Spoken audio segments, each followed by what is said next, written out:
School's back in session. The kids have stuff that you're signed up for. And thus, we start to get this kind of normal rhythm or a natural flow to our weeks.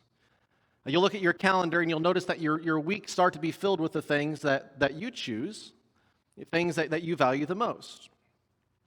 And you could look at I could ask you all to pull out your phones or your calendars, and I know that the events and the dates and the things marked out, even the open days, right? It's going to look different from family to family or individual to individual. But what I want to discuss today is for all of us, no matter what your calendar looks like, in this kind of fall season that we're kicking off today. I'm asking that all of us try to look at making church a priority in our routines. When we consider our schedules, not just giving church the leftovers, but looking and actually saying where we can make the church, make one another, make this family a priority. And over the next several months, we're going to make a lot of commitments. I know my family, we're making a lot of commitments as we go throughout the fall and into the winter. But what we want to talk about today is how you and I can take just one step, all of us, to make this family a commitment. Now, when you start talking about the church and even the power that exists between you and I when we as the church family make a commitment to one another, you have to look at Matthew chapter 16. And in Matthew 16, what you see is that Jesus had been doing ministry for quite a while.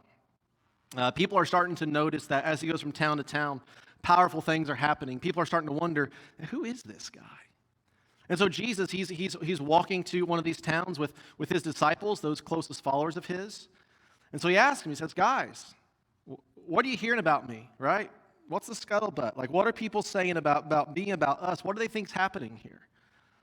And a couple of them say, well, some think you're this person, some think you're this prophet, some are thinking this about you. But then one of his disciples, Peter, he declares this. He says, you are the Messiah, the Son of the living God. And that depiction is true, it's accurate, it's dead on. It's why most churches today, when you see somebody give their life to Christ or become a member of a church or be baptized, you see them declare something that Peter did 2,000 years ago. They'll say something along the lines like, well, Jesus is the Messiah. He's the Son of the living God. And as part of his response, Jesus says this. He says, now I say to you that you are Peter, which means rock, and upon this rock I will build my church. And listen to this. And all the powers of hell will not conquer it. So Jesus just goes from, guys, what are they saying about me? And Peter says, well, you're the Messiah, the Son of the living God. And Jesus says, you're right. And then he makes this promise that when followers like you and I, when we actually come together, when it's more than a Sunday morning, he says, when you come together, when you commit to one another, he says there's this power between you that's so strong that not even hell could tear apart. Not according to Josh, not according to modern day theology, not according to any church leader, but according to Jesus. He says there is no greater bond out there. There's no more powerful bond, no better strength in the world than when you and I, right? Not this carpet, not these boards, but when you and I as the church, when we commit to one another, when we make our relationships a priority. He says, when you do that in my name, no matter what comes your way, not even hell itself can overcome it. Now think about what has transpired since Jesus made that bold statement of hell not even be able to tear you and I apart from one another when we make one another a priority. Just sometime later after Jesus made that statement, he saw one of his 12 disciples betray him.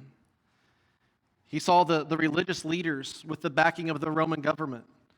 He was nailed to a cross. They murdered Jesus. They thought that would be the end of the movement.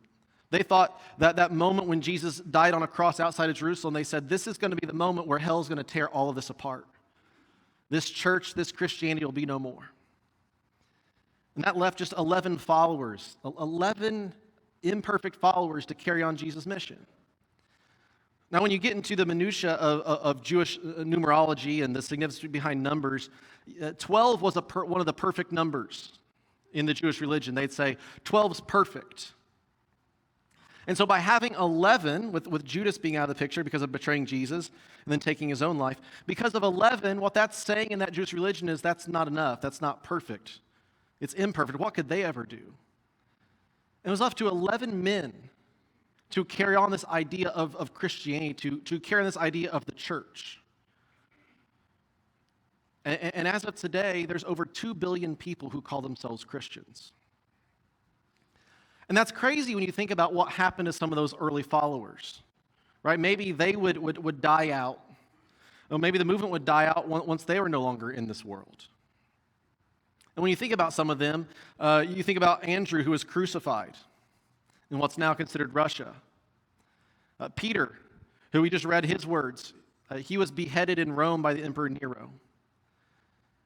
They didn't want Thomas to carry on any kind of faith that he had. They didn't want him to spread it, and so they had 4 soldiers pierce him, ended his life. Philip was arrested, then executed. Bartholomew, he faced the same fate. Matthew was speared to death, right? He was speared to the ground. They made sure he would not carry on this idea of the church. James was beaten to death with stones and clubs, so was Simon. And as best that history can tell us, John was the only follower, it seems possibly, that may have died of natural causes. But according to historians, that was after he faced incredible persecution. He was dipped in hot oil and somehow managed to escape it. And then he was exiled as part of persecution to an island to live out his days. And as you go throughout time, as you go throughout history, you see what the church faced, and it was people just like you and I. People who believe that Jesus Christ is the Messiah, the Son of the living God. It would see people just like us, the church, persecuted, tortured, killed, discriminated against, ran out of town, arrested, beaten, burned. And it's easy to go to church on Sunday morning here or to a tailgate across the street and think, my goodness, what a beautiful day. The Colts will not win today. If you had your hopes up for that, you won't be saying that later, right? But you think like, oh my, I'm so glad that we don't face persecution today. But according to Open Doors, which is a organization that leads statistical data and research about persecution across the world, they say actually in other parts of the world, persecution's never been worse than what we're seeing in the past 30 years. But despite all of that, here we are. 2 billion of us in this world. Because the gates of hell cannot overcome us when we make us a priority. Now darkness is trying. It's put its best foot forward enough times in this world.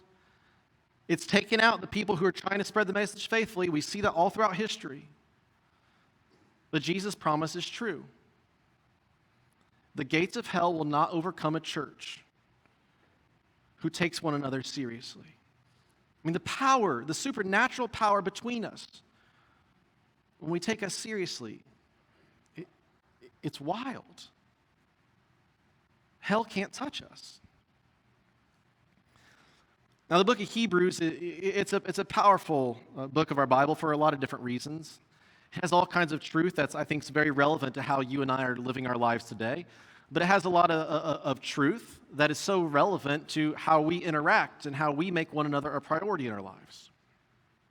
And the book of Hebrews was written about 25 years after the death and resurrection of Jesus. It was written during those times whenever the church was persecuted, when a lot of those men that we were talking about, the imperfect leaven, were being persecuted, were being killed.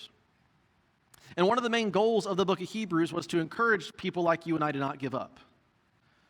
The author's begging these readers, don't give up. Whatever you do, it's saying, don't let go of one another. Hold tight, because when you hold tight, when you commit to one another, no matter what, it communicates such a valuable truth to the non-believing world. When we hold on to one another, even when everything in our lives is trying to tear us apart, the author is saying, people see that. They see when you make one another a priority, there's power in it. The book of Hebrews, it was meant to inspire the church then, and it's still so valid in trying to inspire us now. Hebrews 10 tells us, let us hold tightly without wavering to the hope we affirm, for God can be trusted to keep his promise. Let us think of ways to motivate one another to acts of love and good works.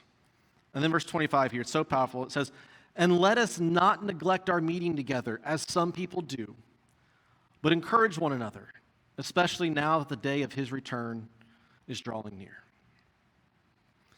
Now, when you think about what the world was like for the church 25 years after the death and resurrection of Jesus, you can see that they had some very valid reasons to not meet together. They had some very valid reasons to say, guys, I can't have that in my life anymore, right? They had life and death reasons to not value those relationships. But in 2023, the threats are different. I think for all of us as followers of Jesus, coming together, being this thing called the church, it's not a matter of persecution. It's a matter of priority. That's our biggest risk. It's not life or death, it's commitment. That's what's tearing us apart. According to the Pew Research Center, it's another leader in statistical data in religious institutions, they're saying that we're not taking the heart of Hebrews seriously anymore. According to their research, they say attendance at religious services. So about 36% of people will join up with the people of the church weekly. About 36%. 33% it's once or twice a month. 30% is seldom, so not often or rarely, and I guess that 1% they never showed up to be accounted for. But that's data from this past month. And now if you've been in church long enough, you think you know this is where this is going. You're like, okay, here comes Josh, right? With all the shame and the guilt. He's gonna bury us in it. Thank the Lord Jeff's back. He'll pull us out of it next week, right? Like that's what you're thinking. But hear me out, right? I have spent a lot of time in pews and in chairs of different churches all across the country. I have been made to feel guilty, right? I've had shame thrown upon me, and let me tell you that it does not motivate you, right? Shame and guilt in church are manipulative, and it's ugly, and it's terrible motivators. Only wicked people do it. Now, for the person who isn't making church much of a priority, right? For the person who's like, I really don't see any value in it, right? What's certainly true for all of us is that we have within us the decision to say what I prioritize in my life or what I don't, right? We, at some level, like we have to take ownership of that and say, no, what's on my calendar, I put that there, or I allow my family to prioritize that. Like that's true for all of us. That's true for me too. Well, what's also true is that there's not one team in this world, whether it's the church or anywhere else, any other organization, that can be strong when you're not together more often than not with more than not. We just can't be at our best when we're not all together at the same time. We're not doing life with one another. So with those two things universally true for me, for you, for all of us, I want to say a few things that's universally true as well, and why I believe it contributes to the statistics that we just covered. I think, and once again, if you don't want to hear this, I'm done after this week, right? Not done, just preaching, right? Churches for too long, I think, have overvalued 1 hour on a Sunday morning and have undervalued what we can mean to one another outside of the pews. And thus, I think churches for too long have made themselves dependent on the skills of a few to minister to the masses. And when that has happened, when just Sunday morning is your only focal point, when you're measuring your value as a church by how many people show up for 1 hour or 2 hours on Sunday morning, what starts to happen is you have to depend on the skills of a few to minister to the masses. And then in the trickle-down effect, what happens to the people who fill the pews is they're not shown their value. They're not shown their worth. They can feel just like a number. And thus what ends up happening is we see churches are encouraging observers and they're not trying to inspire participants. And don't get me wrong, right? I'm not saying Sunday mornings are not valuable. Sunday mornings are valuable. We should prioritize a Sunday morning. right? Most of us, we plug our phone in and charge every night, and I think that Sunday mornings for a lot of us, it's charging up our batteries for the week ahead. It's great to worship together. We should worship together on Sunday morning. It's great to see one another and ask how you're doing. That is so valuable, to be able to see one another, interact with one another in a big group setting like this. But for us to be the type of church that can come together and to be the type of church that commits to one another, to be the type of church that the powers of hell can never overcome, we have to understand that Sunday morning is just the tip of an incredibly large iceberg. Now, there's certainly some outliers, right? I remember there was a gentleman in Maryland where I was at for 10 years, and I would try to catch him every Sunday morning. And as soon as I'd pray, I'd peek, and he'd be out the door, right? He's like, nobody is stopping me, right? So I understand there are some outliers. But I think for the most part, with any organization, right, people want to go where they know they are valued. For the most part, in all organizations, people want to go where they know I matter.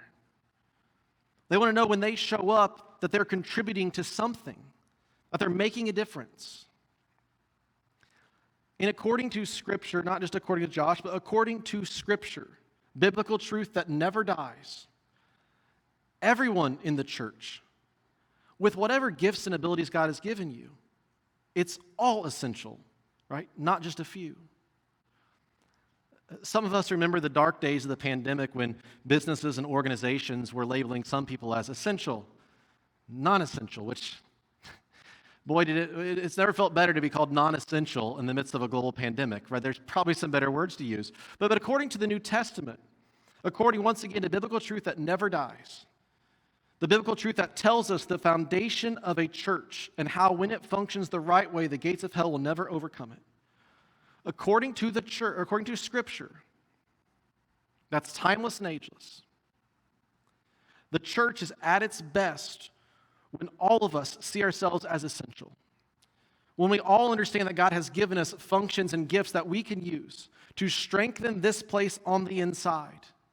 First and foremost, enriching the lives of people that are already here. So that way we can go into Lawrence County and make a difference there. Romans 12 says this, just as our bodies have many parts, each part has a special function. So it is with Christ's body, what's called the church, you and I. We are many parts of one body, and we all belong to each other. About 2 years ago, I did a small group video on this, and there is a story I told. I want to tell it again because I think it's a powerful illustration for you and I being all parts of one body, but needing to be solidified with one another. In March of 1981, some of you remember this, President Reagan was shot by John Hinckley Jr. He was hospitalized for a few weeks. It was terrifying when it initially happened for the country. And although Reagan, he was the president, he was our country's chief executive. Despite all the worry and terror of what happened, not much changed for the American people. Him being laid up in a hospital for almost 3 weeks had really little to no impact on the nation's activity. I mean, things just kind of went as normal. Government and almost everything else just continued on. On the other hand, suppose that the garbage collectors in this country went on strike as they did in Philadelphia in 1986. Now, you can search more images on your own if you want. But it put the city in a literal mess. Just a couple weeks, the piles of decaying trash, it made the city a complete hazard. It shut down roadways, it shut down public transportation. It was a mess. Data today says that if garbage collectors all across our country, like if they decided they're not going to do their job for 3 weeks, there'd be millions of us die from disease. So all politics aside, all right, it's going to be hard for some of you, but all politics aside, who is more critical to our country? Not going to say it, but we would function better with both. I think we all agree we'd function better with both. And in the body of Christ, you and I coming together in the church, Even like seemingly overlooked individuals are urgently needed. You who comes in and you've been wired with all these gifts and abilities. You come in and out of the pew and you don't let us know, and certainly that's on us too. We need to know how God has wired you, but you're needed here. When I was working at a church previously, we were going on a missions trip, and there was this gentleman that I really wanted him to know Jesus, and he's like, "Why did I go on this missions trip? I'm not good at missions." And I'm like, "You're great at missions." And he's like, "I've never been on one." I'm like, "You'll be fine." He's like, "I don't have any gifts and abilities." And I said, "Well, we're doing like a VBS, a Vacation Bible School in Jamaica." And he's like, I don't even work well with my own children. And I'm like, "It's going to be fine." He was a basketball coach. And so I messaged them in Jamaica and said, "Can you put on a basketball camp?" They're like, "We don't have basketballs." I'm like, "Do you have soccer balls?" They're like, "Yeah, we'll call them basketballs." Well, we didn't know this, but we get over there, and they put up banners with his name on it. They're some of you guys know him. He coached at Bedford for a while. But they said, "USA basketball coach Jamie Hudson." And Jamie showed up. And I mean, there's 200 kids flocking to him. Because he knew basketball. And we said, "I think the Lord can use basketball." We get back, and he gave his life to Christ. We baptized him. God can use anything he has given you to make a difference in this place. A look at the extent to which the Apostle Paul, he is an early church leader, he goes to drive this point home. It's lengthy. I'll read it to you. It'll make it easier. But it's so powerful in understanding how you and I, all of us, matter. He says the human body has many parts, but the many parts make up one whole body. So it is with the body of Christ. Some of us are Jews, some are Gentiles, some are slaves, and some are free. We've all been baptized into one body by one Spirit, and we all share the same Spirit. He says, yes, the body has many different parts, not just one part. If the foot says, "I am not a part of the body because I'm not a hand," and what he's saying is, I get it. In the church, some of you are going to be tempted to say, "Well, I can't do that. I can't do that, and I can't do that." He's saying, stop worried about what you can't do. Start getting curious of how God has wired you and what you can do. He said, "I'm not a part of the body because I'm not a hand." Well, that does not make it any less a part of the body. And if the ear says, "I'm not a part of the body because I'm not an eye," will that make it any less a part of the body? If the whole body were an eye, how would you hear? He's saying if you all had this same gifting, that would be terrible. If your whole body were an ear, how would you smell anything? But our bodies have many parts, and God has put each part just where he wants it. How strange a body would be if it only had one part. Yes, there are many parts, but only one body. The eye can never say to the hand, "I don't need you." The head can't say to the feet, "I don't need you." In fact, some parts of the body that seem weakest and least important, some of you are wondering that about your gifts right now, are actually the most necessary. And the parts we regard as less honorable are those we clothe with the greatest care.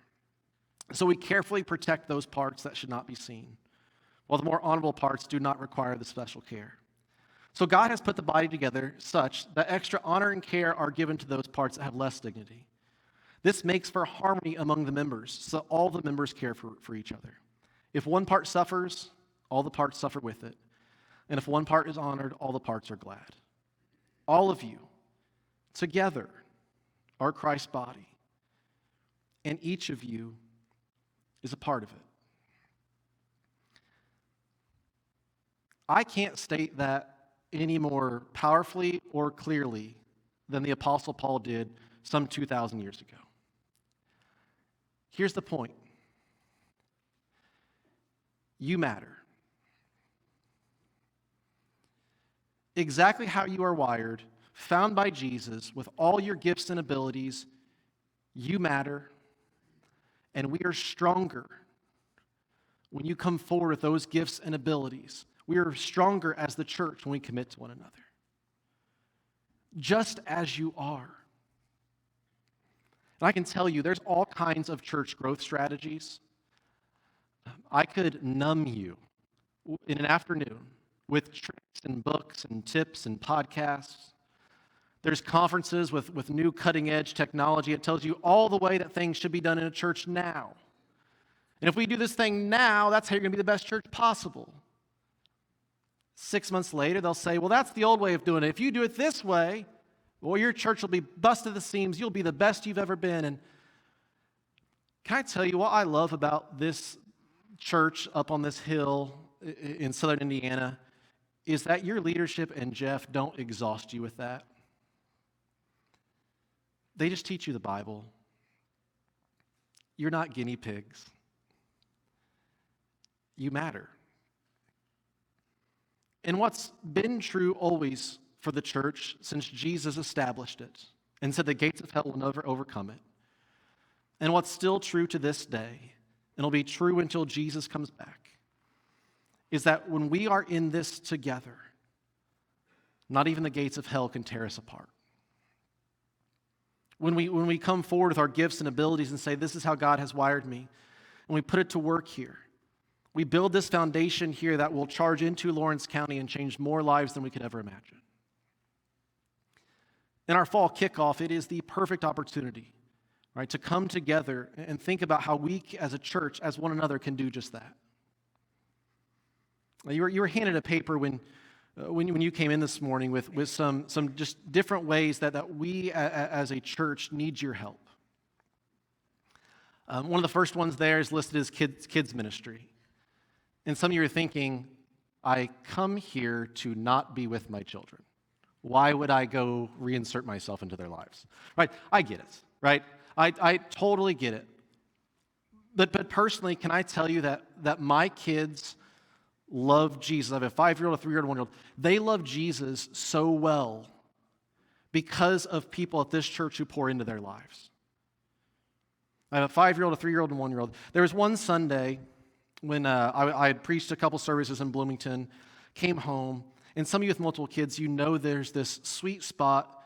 It's like that blue moon. It only happens once every 20 years, where everyone in the family is asleep on a Sunday afternoon, and it's like perfect. You know what I mean? Well, there had been this couple that we had been helping out. They've been knocking on our door, and we've been helping them out, and other people in the church did too. And it was like, I'm not exaggerating, there's like 7 times in 1 week when they'd show up, and I hear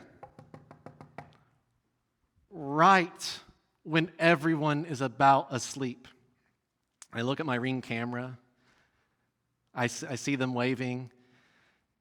I put it down, and my son, my 5-year-old Ezra's next to me, and he says, Daddy, that's the people who need our help. And I said, I know, son, but not now. Right? And don't judge me, right? All of you, right? There's a point where you're like, I'm Jesus, and I'm just like you. I'm Jesus. And then there's naps, and you're like, Jesus napped, right? And so I was trying, and I said, they'll be back, which I felt was pretty accurate. And he said, Daddy, that is not how we love people. Where do you think he learned that? Right? Serving in kids ministry, it is not a have to. It is a get to. All of us, maybe it wasn't in children's ministry, right? But all of us have a faith we have because somebody chose to pour into us. And you get to be those people who pour into the children. Right? That's an option on there. Another one's hospitality. Think about this, right? You get to set the tone for this church. There are people in our community who maybe they're coming to church and it's the last chance they're giving of any church. Or they've been burned, they've been beat up, right? And they're thinking, I don't want to be here, but I'm going to give it one more chance. If you're on the hospitality, you get to set the reputation for this church. Just some kindness and a smile, and as a greeter, hey, how you doing? That goes so far for people who either don't have a reputation in mind of the church or have a bad one. And so I know you may be thinking it's just a greeter. It's not just a greeter. All of our gifts and abilities are not just something. When you go to sleep on a Saturday night, you go to sleep knowing you get to set the tone for this place that Jesus says neither the gates of hell will overcome. Hospitality. You get to serve donuts to children. They love you. We parents don't, right? But everybody loves the donut and coffee people, right? You get to serve in that capacity.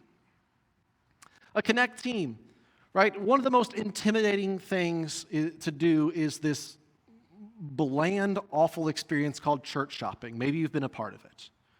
right? It's like spiritual speed dating pastors. It's not fun, right? And it's difficult at times to get plugged into a church, right? And as a Connect team, like you get to help connect people better and more deeply to this church.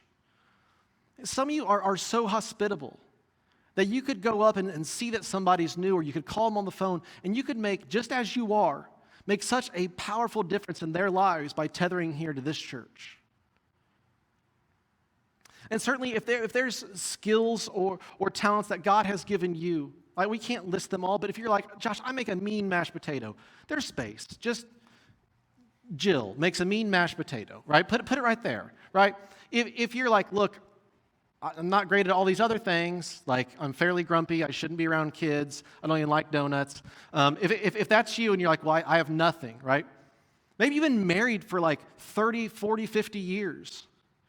And you say, I've got a strong marriage. There are so many young couples that it would bless them so much if they could sit down with you in your home and have a meal.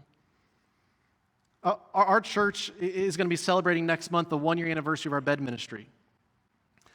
Folks, we are at 250 beds built and on their way to be delivered into Lawrence County.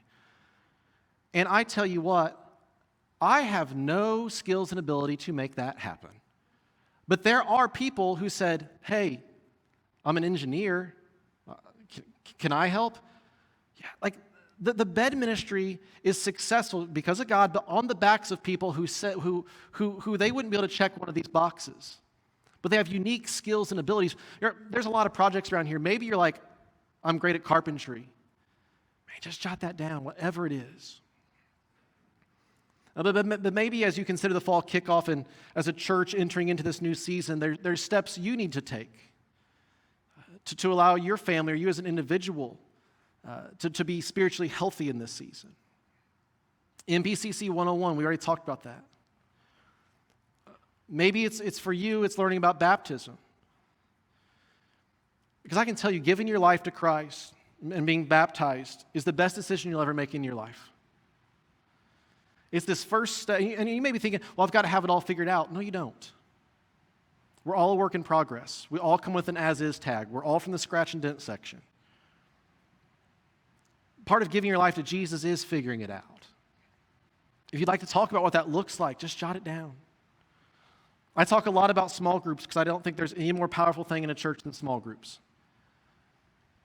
Just personally in my small group, I've seen people go through tough times, surgeries or losing a loved one. I've seen my small group step up and serve them in incredible ways. I've seen blessings happen, babies be born in my small group, and people step up and bless them in incredible ways. Small groups are where you get to carry one another's burdens and they get to carry yours sometimes. And you get to rejoice with them when they rejoice. Then we have on there leading a small group.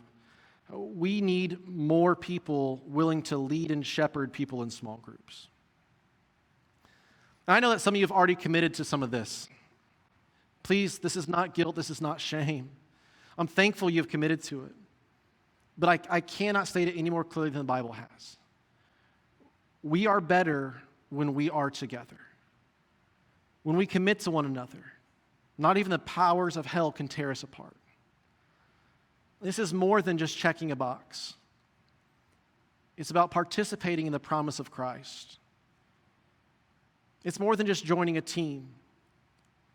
It's about prioritizing relationships so we can be strong here as a family at home. What I'm asking today is for some of us to see that life outside the pews is so powerful. And it's waiting on us. So as we close out today, let me just pray that we will be the church that not even the gates of hell can overcome, which means, myself included, my family, all of us, we have to commit to one another in ways we never have. Let's pray together.